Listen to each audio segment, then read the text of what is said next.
Greenhouse gas removal, or GGR for short, is any human activity which takes greenhouse gases out of the atmosphere, captures them and stores them away durably so they don't get back out. That can be in rocks and minerals, it can be in the living world, trees and soils, it can be oceans, or it can be in long-lived products. We know that greenhouse gas removal is going to be really important as part of achieving our climate goals. I'm Steve Smith, a senior researcher in greenhouse gas removal.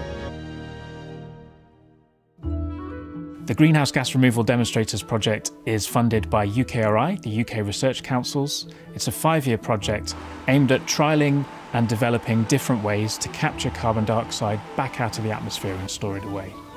We need a way of rapidly learning about these techniques, working out which ones will be more or less successful in different situations, and being able to support those ones that look most promising. We're taking ideas that up until now have been concepts in scientific papers and in scientific models, and we're actually trialling them in the real world. And there are many ways of removing greenhouse gases and putting them into land and boosting biodiversity, water quality, food productivity.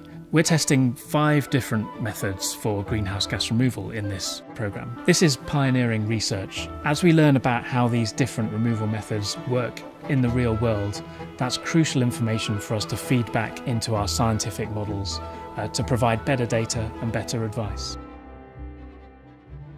One is biochar. This is where we take biomass, materials that are residues from agriculture or forestry, and we turn them into a charcoal-like substance which can be ploughed back into the soils or used in materials, and that locks away the carbon from the biomass durably. And that can actually improve soil quality as well as storing carbon. Biochar done well has a component of carbon that can last for centuries or even thousands of years. Number 2 is enhanced rock weathering. Some types of rock naturally soak up CO2 as part of Earth's carbon cycle. If those rocks are crushed up and spread out on the land, we can speed up that process and maybe even have some additional benefits for the soils and the crops we're growing there.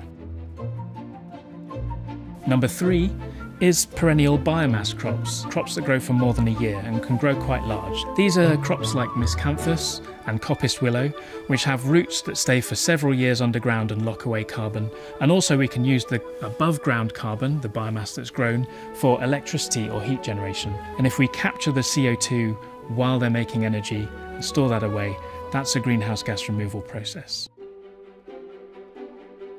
Number 4 is restoring degraded peatlands. Now, peatlands are really important carbon stores. In fact, they store about double the amount of carbon to forests. These are incredibly carbon-rich soils that are often drained for activities like growing crops. Now, when they're drained, they start to emit carbon dioxide, but if we restore them, we can steadily reduce those emissions and hopefully get them to a point where they're taking more CO2 out of the atmosphere. One important question with peatlands is how we can restore them while still getting a lot of use out of the land. They've been dried over the years because we use the land for a variety of things, including agriculture. And so whether it's possible to still keep growing crops whilst also restoring the peatlands is a really interesting and important area of research at the moment. Fifthly, we've got woodland creation and management. Trees are well known to all of us as fantastic natural carbon stores. And we have hugely depleted woodlands here in the UK. So restoring them and doing that well means that we can remove greenhouse gases from the atmosphere and hopefully deliver a range of benefits for nature and the environment in the process. Woodlands are fantastic not only as stores of carbon, but as havens of biodiversity, as ways of regulating our water, keeping it clean and managing flooding and drought. And also they're spaces that people want to enjoy. It's not just about creating new woodlands, planting new trees, but it's about protecting the old growth woodlands and forests we have. These are some of the most biodiverse, valuable places on Earth.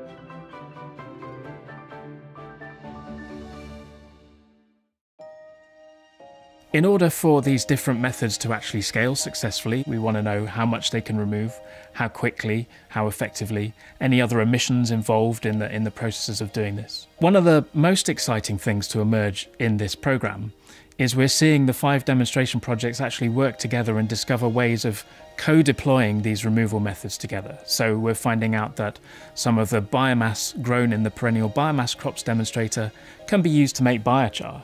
We're finding that that biochar could be applied in woodlands or maybe even in peatlands.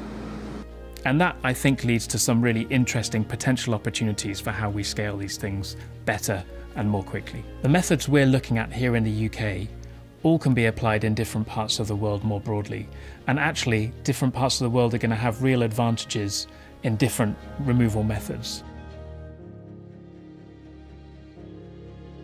A really key part that's missing from the jigsaw puzzle in removals at the moment is people being able to get an economic reward, an incentive for doing it. Removing carbon is a global good, and so it should be rewarded as such, but currently there are very few public policies, very few businesses who do this routinely.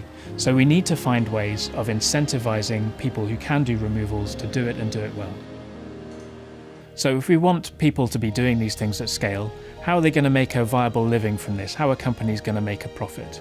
Policymakers are expressing a real desire for information on greenhouse gas removal. It's coming up very rapidly as a topic on policy agendas.